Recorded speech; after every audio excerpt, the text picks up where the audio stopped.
High, good evening সবাইকে। তোমরা কেমন আছো? আশা করি ভালোই আছো। আজকে হঠাৎ করে আমরা চলে গেছিলাম হবিবপুর অ্যাকচুয়ালি গেছিলাম তেল ভরতে, ওখান থেকে গেছিলাম হবিবপুর ইস্কনে। তো চলো ভিডিওটা দেখতে থাকো।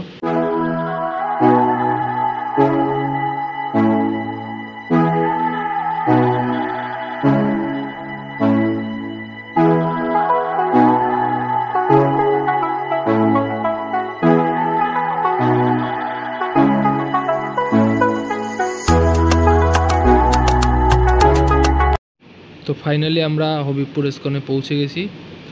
চলো ভেতরটা তোমাদের একটু ঘুরিয়ে দেখাই।